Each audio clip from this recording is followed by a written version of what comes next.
तो आज मैं आप लोगों को टेंस के अंतर्गत प्रेजेंट इंडेफिनिट टेंस का इंट्रोगेटिव सेंटेंस पढ़ाने चल रहा हूँ। इंट्रोगेटिव सेंटेंस माने प्रश्नवाचक वाक्य। तो प्रश्नवाचक वाक्यों को मैं पढ़ाने चल रहा हूँ। अब प्रश्नवाचक वाक्य किसे कहते हैं, इसकी पहचान क्या है? तो लिखिए पहचान। जब किसी वाक्य के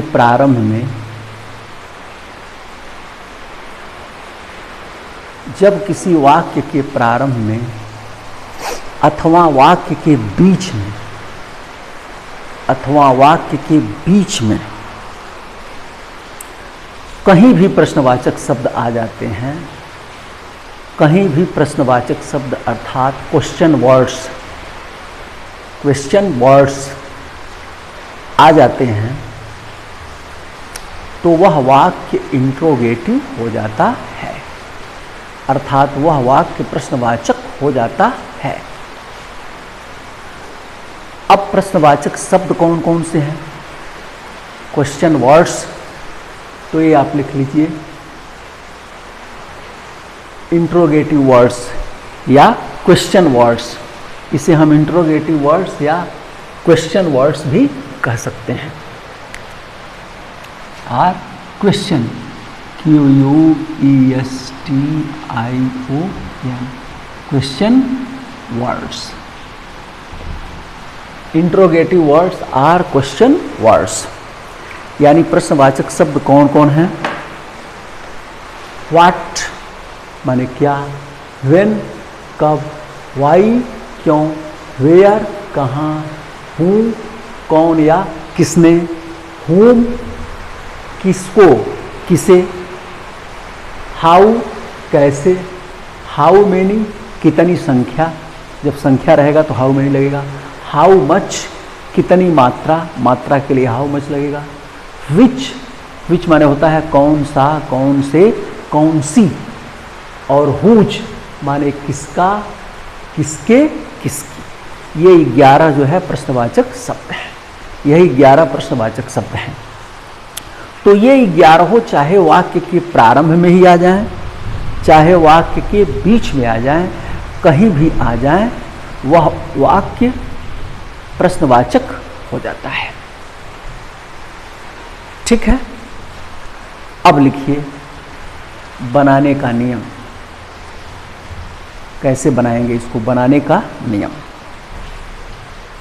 लिखिए। नंबर 1, पहला, क्या से शुरू होने वाला वाक्य, क्या से शुरू होने वाला वाक्य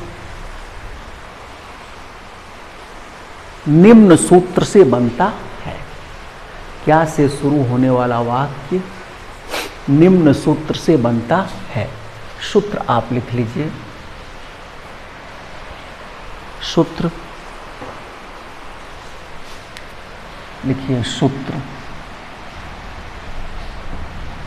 do does plus subject plus verb का फर्स्ट फॉर्म प्लस ऑब्जेक्ट और अंत में क्वेश्चन वर्ड। यानी क्या से शुरू होने वाला वाक्य निम्न सूत्र से बनता है। सूत्र हो गया डू डज। डू डज में से कोई रहेगा, do does plus subject plus verb का फर्स्ट फॉर्म प्लस ऑब्जेक्ट। लिखिए दूसरा, जब सभी प्रश्नवाचक शब्द वाक्य के बीच में रहते हैं, सभी प्रश्नवाचक शब्द जितने हैं 11 ये वाक्य के बीच में आएंगे। माने क्या भी अगर वाक्य के बीच में आएगा, अथवा और बाकी तो है ही हम। यानी जब सभी प्रश्नवाचक शब्द वाक्य के बीच में आते हैं अथवा क्या को छोड़कर, अथवा क्या को छोड़कर शेष सभी प्रश्नवाचक शब्द यदि वाक्य के प्रारंभ में भी आते हैं, यदि वाक्य के प्रारंभ में भी आते हैं तो उन्हें निम्न सूत्र से बनाते हैं। तो उन्हें निम्न सूत्र से बनाते हैं। लिखिए सूत्र।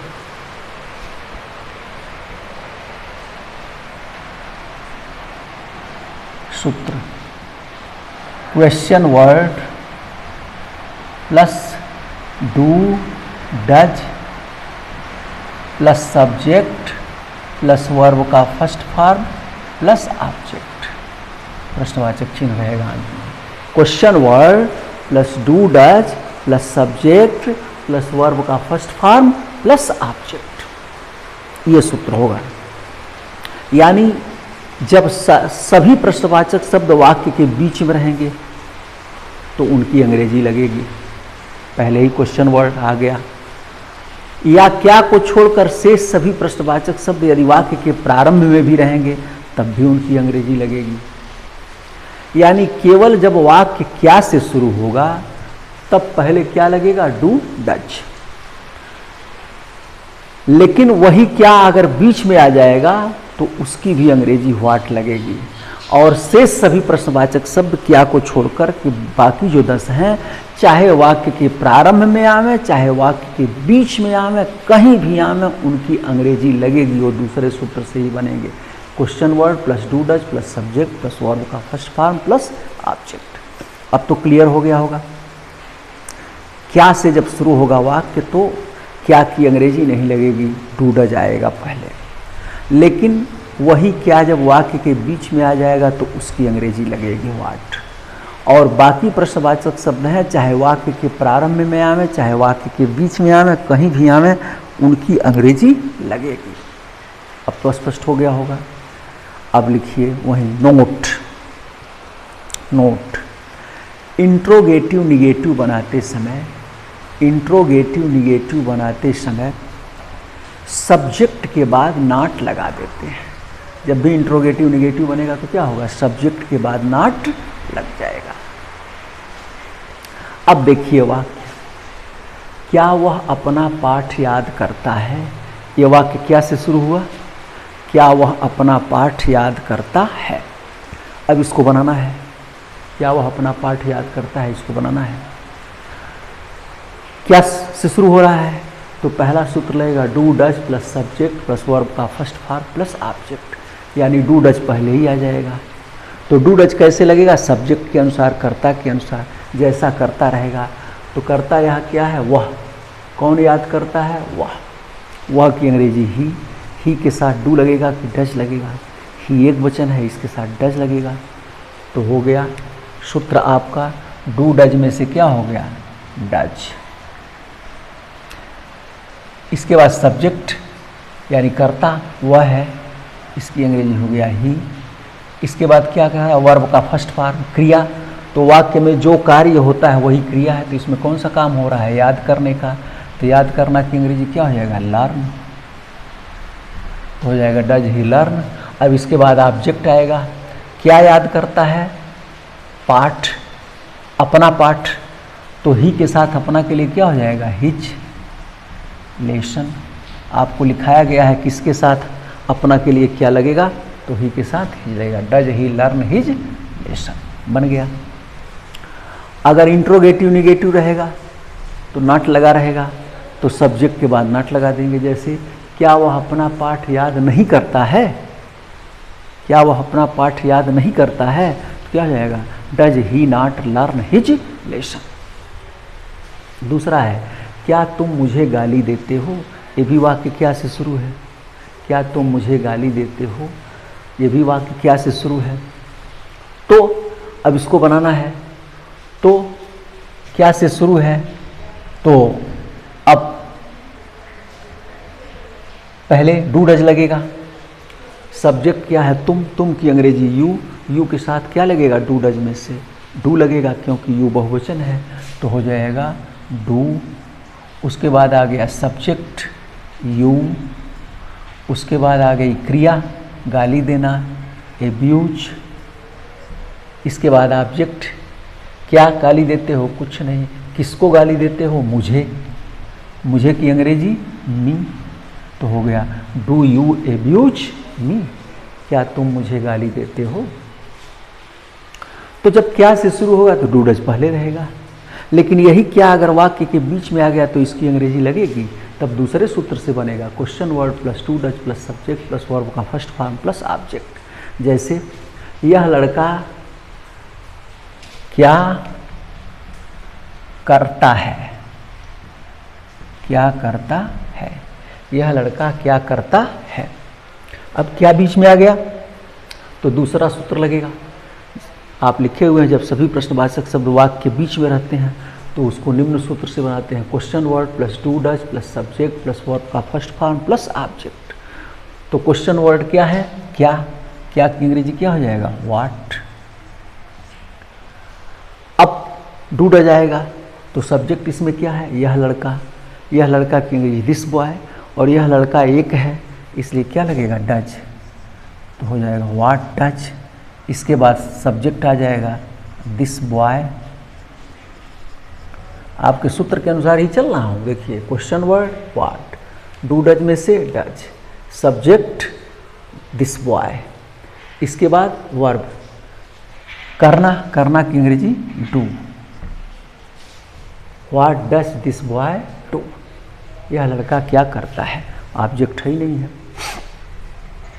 लड़के वहाँ क्यों घूमते हैं, क्यों बीच में आ गया तो इसकी अंग्रेजी पहले लग जाएगी, दूसरे सूत्र से बनेगा। क्यों की अंग्रेजी क्या हो जाएगा, वाई, वाई। अब डू डज लगेगा, लड़के बहुत से लड़के हैं, बहुत से लड़कों की अंग्रेजी बॉयज, और बहुवचन के साथ क्या लगता है, डू, तो हो जाएगा वाई डू। उसके बाद सब्जेक्ट आ गया बॉयज, बॉयज, इसके बाद क्रिया आएगी वॉक, वॉक, और इसके बाद क्या घूमते हैं, कुछ नहीं, किसको घूमते हैं, कुछ नहीं, घूम, तो घूमना जो है कर्मक क्रिया है इसलिए बचा क्या, वहाँ, वहाँ की अंग्रेजी there. What do boys walk there, why do boys walk there, लड़के वहाँ क्यों घूमते हैं। बन गया। वह किसे एक कलम देती है। अब देखिए यहाँ भी किसे बीच में आ गया। अगर ये प्रारंभ में भी रहेगा तब भी ऐसे ही बनेगा, दोनों तरह से। अगर ये लड़के वहाँ क्यों घूमते हैं, अगर क्यों लड़के वहाँ घूमते हैं ऐसे रहे तब भी यही बनेगा। और वह किसे एक कलम देती है, या इसे ऐसे भी कहा जा सकता है किसे वह एक कलम देती है, तब भी वही बनेगा। तो दूसरे सूत्र से बनेगा क्वेश्चन वर्ड। क्वेश्चन वर्ड है किसे, किसे की अंग्रेजी क्या होती है, आप लिखे हुए हैं। किसे की अंग्रेजी क्या है, किसको, किसे, किसे या किसको की अंग्रेजी होम। तो यहाँ क्या हो गया, होम, होम। अब इसके बाद डू डज, कौन देती है, वह, स्त्री है सी, एक वचन है तो हो जाएगा डज। उसके बाद सब्जेक्ट सी, उसके बाद क्रिया गिव, ऑब्जेक्ट क्या देती है, एक कलम, ए pen. whom does she give a pen। तो मेरा ख्याल है आप इसे समझ गए होंगे। अब आगे और भी उदाहरण मैं आपको दे रहा हूँ, आप और भी देखें।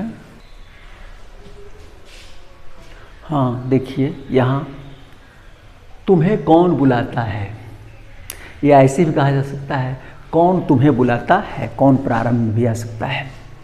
तो कौन की अंग्रेजी होती है हूँ। अब हूँ का प्रयोग विशेष प्रकार से होता है, इसका नियम आप लिख लीजिए, कल कापी में लिख लीजिए नियम, लिखिए। हूँ के साथ इंट्रोगेटिव सेंटेंस में डू या डज का प्रयोग नहीं करते हैं। हूँ के साथ इंट्रोगेटिव सेंटेंस में डू या डज का प्रयोग नहीं करते हैं। हूँ का प्रयोग अफर्मेटिव की तरह होता है। हूँ का प्रयोग अफर्मेटिव की तरह होता है और यह वाक्य का कर्ता होता है, और यह वाक्य का कर्ता होता है, और यह एक वचन में होता है,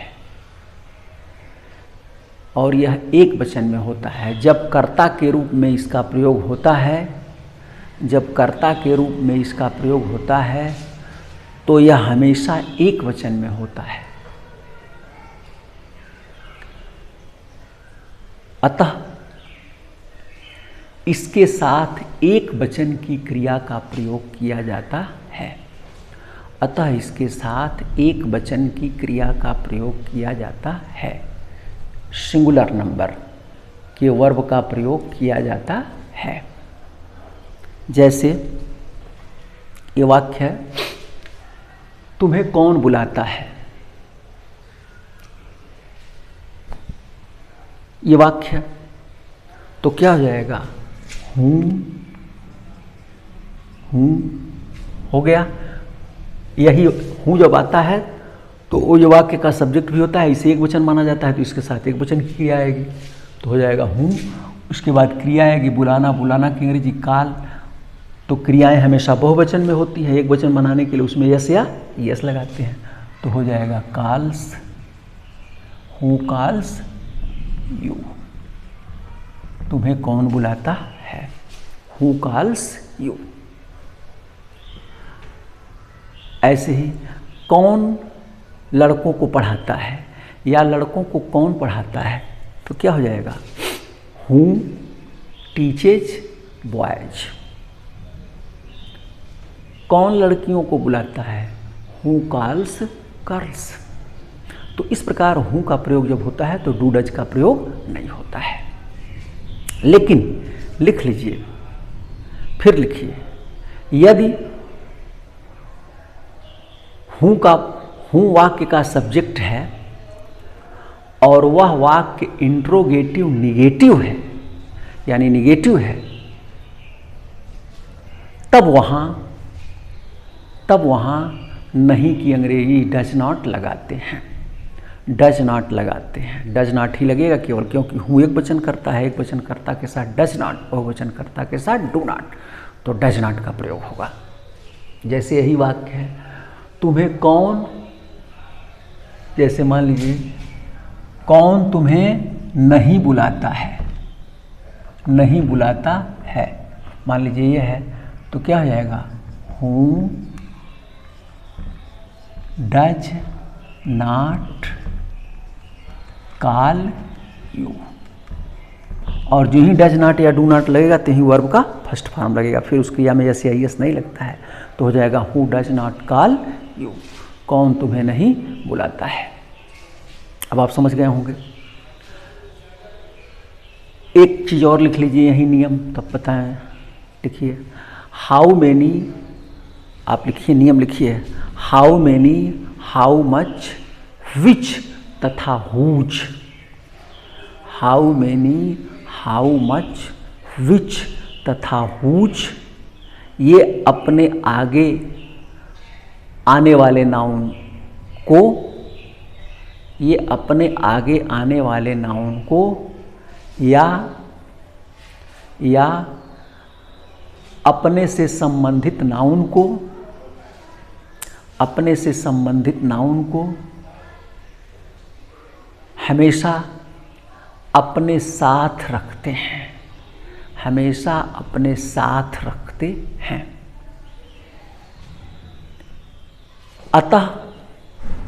अतः यदि इनके साथ आने वाला नाउन, यदि इनके साथ आने वाला नाउन वाक्य का सब्जेक्ट होता है, वाक्य का सब्जेक्ट होता है,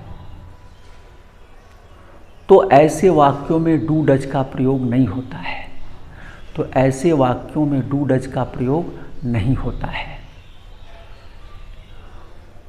उसी नाउन के अनुसार क्रिया का, उसी नाउन के अनुसार, उसी नाउन के अनुसार क्रिया का प्रयोग करते हैं। अर्थात यदि इनके साथ आने वाला सब्जेक्ट एक वचन में है तो इनके साथ एक वचन की क्रिया का प्रयोग होगा, तो इनके साथ एक वचन की क्रिया का प्रयोग होगा। और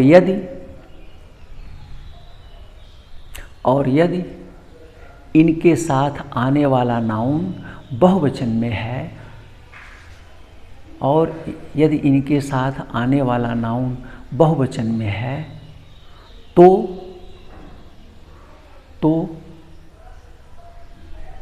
बहुवचन की क्रिया का प्रयोग होगा। बहुवचन की क्रिया का प्रयोग होगा। किंतु यदि इनके साथ आने वाला नाउन वाक्य का सब्जेक्ट नहीं है, किंतु यदि इनके साथ आने वाला नाउन वाक्य का सब्जेक्ट नहीं है, यदि अलग से कोई सब्जेक्ट आया है, यदि अलग से कोई सब्जेक्ट आया है तो उस सब्जेक्ट के अनुसार डू डज का प्रयोग किया जाएगा। तब उस सब्जेक्ट के अनुसार डू डज का प्रयोग किया जाएगा। और तब वर्ब का फर्स्ट फॉर्म ही रहेगा। तब वर्ब का फर्स्ट फॉर्म रहेगा। ये बड़ा महत्वपूर्ण नियम है।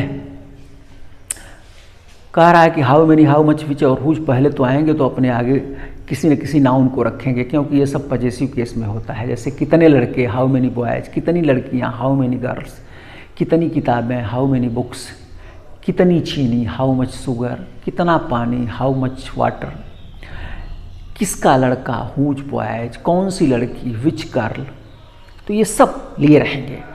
अब अगर इनके साथ आने वाला नाउन यही वाक्य का सब्जेक्ट होगा तो फिर डू डज का प्रयोग नहीं होगा, इसके अनुसार क्रिया लगेगी।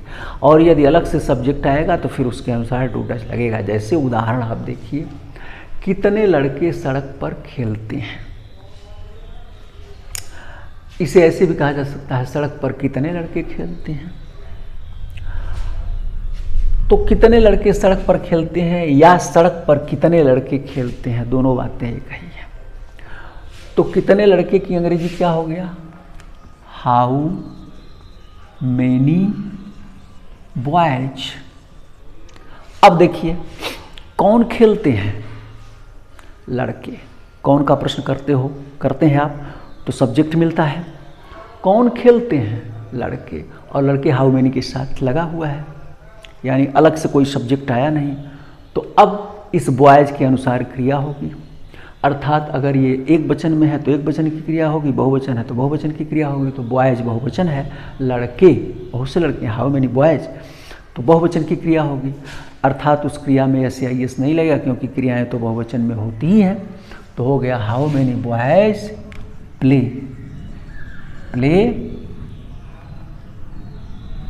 On the road. How many boys play on the road. फिर देखिए, वह कितने लड़कों को पुरस्कार देता है। इसे ऐसे भी कह सकते हैं, कितने लड़कों को वह पुरस्कार देता है। दोनों तरह से कहा जा सकता है, वह कितने लड़कों को पुरस्कार देता है या कितने लड़कों को वह पुरस्कार देता है। तो पहले लगाइए कितने लड़कों की अंग्रेजी, हाउ मेनी बॉयज। कौन पुरस्कार देता है, वह। कौन पुरस्कार देता है, वह। अलग से सब्जेक्ट आ गया ना, इस बार ये बॉयज सब्जेक्ट नहीं है।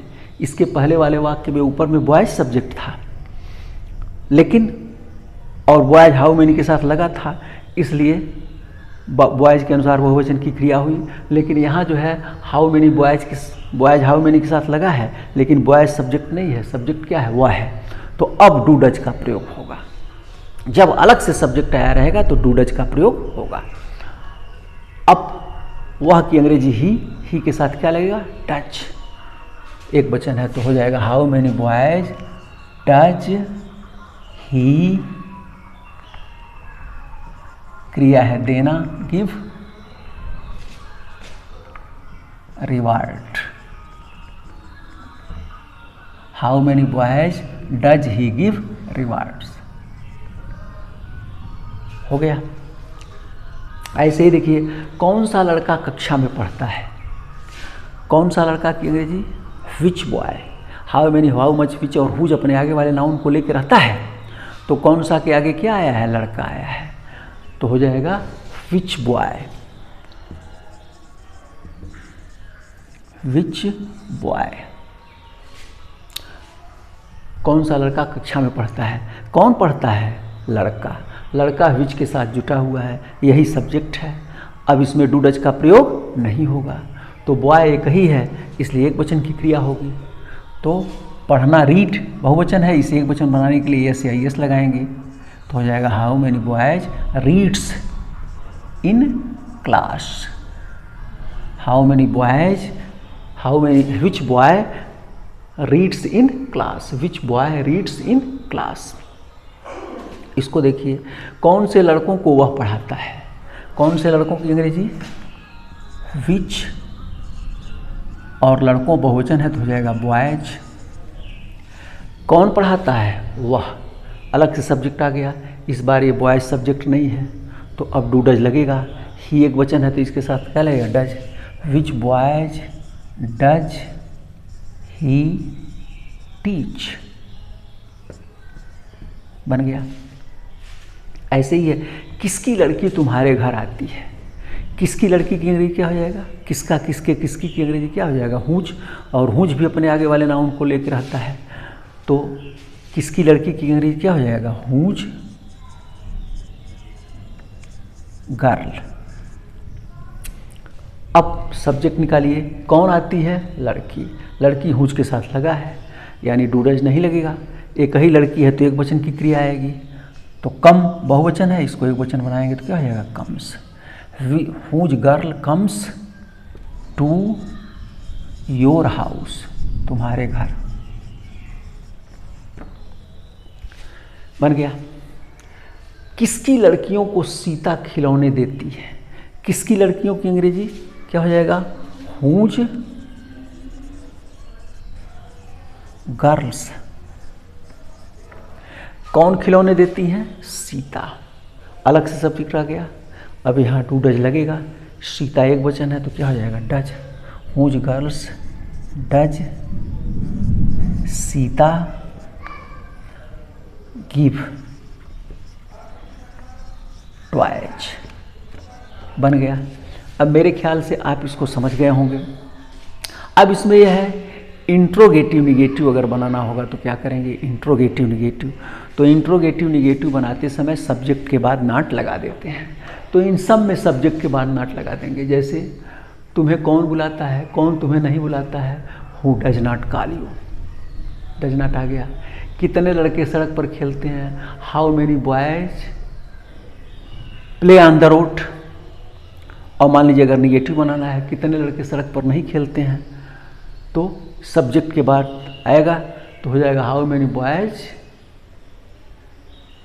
क्या हो जाएगा, डू नॉट की डज नॉट, डू नॉट, क्योंकि बॉयज करता है तो हो जाएगा how many boys do not play on the road. वह कितने लड़कों को पुरस्कार देता है, हाउ मेनी बॉयज डज ही। अब वह कितने लड़कों को पुरस्कार नहीं देता है, निगेटिव, इंट्रोगेटिव निगेटिव हो गया, तो नहीं सब्जेक्ट के बाद नॉट लगाएंगे। How many boys does he not give reward. जहाँ डज पहले से लगा रहेगा वहाँ केवल नॉट लगेगा, डू डज लगा रहेगा। और जहाँ प्रेजेंट इंडेफिनिट टेंस में डू डज नहीं लगा रहेगा और नॉट लगाना होगा तो डू नॉट या डज नॉट लगाएंगे। नहीं कि अंग्रेजी डू नॉट या डज नॉट होता है प्रेजेंट इंडेफिनिट टेंस में। जैसे इन सबों में डू डज नहीं है तो डज नॉट लग रहा है, इसमें भी डू नहीं लगा प्रयोग हुआ था डू, तो डू नॉट लग रहा है। इसमें पहले से ही है डज तो केवल सब्जेक्ट के बाद नॉट लग जा रहा है।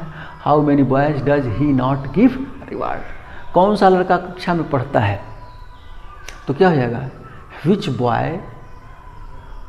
अब यहाँ डू डज नहीं है तो लगेगा, बॉय एक वचन है यही करता है तो डज नॉट हो जाएगा, which boy does not read in class. और जो he do not does not लगेगा यस खत्म हो जाएगा, क्योंकि इस डू नॉट डज नॉट लगने पर वर्ब का मूल रूप रहता है, यानी उस क्रिया में यस या यस नहीं लगाते हैं। तो हो गया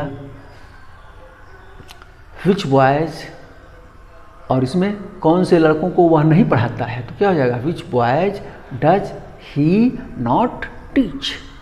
किसकी लड़की तुम्हारे घर नहीं आती है तो हो जाएगा whose girl does not come हो जाएगा अब, टू योर हाउस।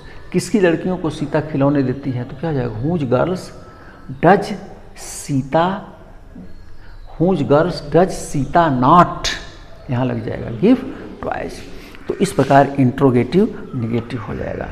अब मेरा ख्याल है कि आप चीज़ों को अच्छी तरह से समझ गए होंगे। इंट्रोगेटिव और इंट्रोगेटिव निगेटिव हमने आपको बताया, इसमें विशेष प्रकार के how many, how much, which और हुज को भी बताया। ये सारी चीज़ें हमने बताया। तो अब आप इसको अपने ढंग से समझ गए होंगे। घर पर इसका और अच्छी तरह से अभ्यास कर लें। धन्यवाद।